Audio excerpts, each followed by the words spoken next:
In 1945, the science fiction writer Arthur C. Clarke first explored the idea that satellites could be used for broadcasting. Using Kepler's laws of planetary motion and Newtonian mechanics, Clarke's paper gave the exact conditions for putting a satellite into geostationary orbit. Today, there are hundreds of such satellites orbiting the Earth, and SES Global's operating companies and partner companies around the world operate over 40 of them.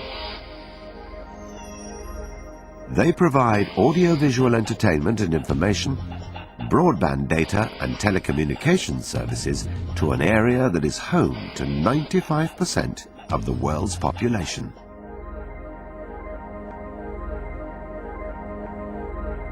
So how does the geostationary orbit work?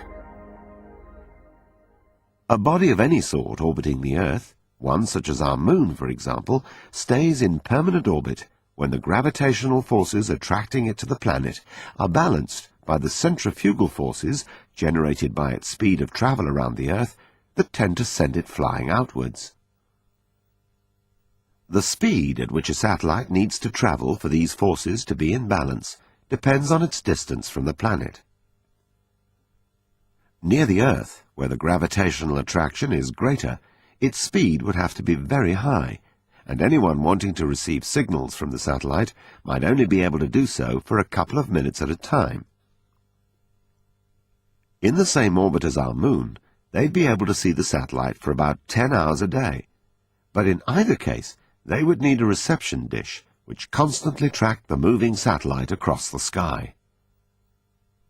But at 36,000 kilometers above the equator, about 1/10 of the way to the Moon, and with a speed of 13,000 kilometers an hour, a satellite will stay in orbit at the same point or orbital position over the Earth as it rotates.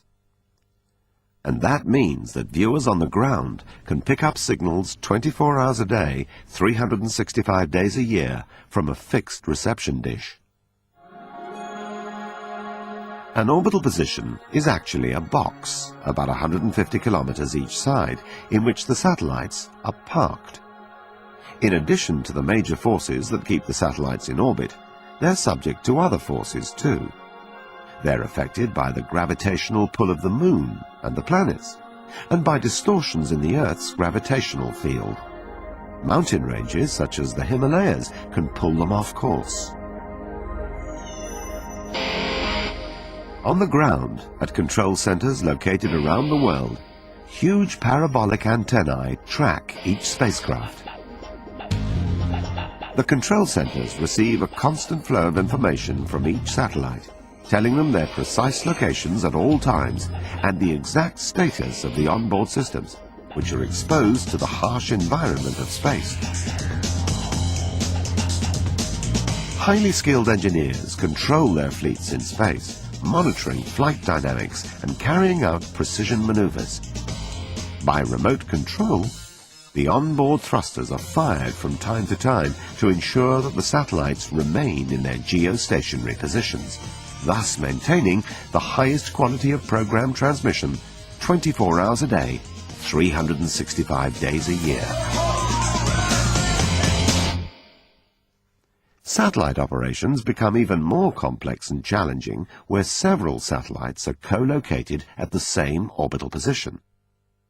This is the case in Europe, for instance, at SES Astra's orbital positions of 19.2 and 28.2 degrees east. The co-located satellites are constantly monitored and controlled to synchronize their flight from the Astra Satellite Control Center at Château de Betzdorf in Luxembourg. Co-locating satellites means that Astra can supply many more channels and services from an orbital position than could ever be carried on a single satellite. It also means that the system has built-in backup and reserve capacity should one satellite or part of a satellite fail.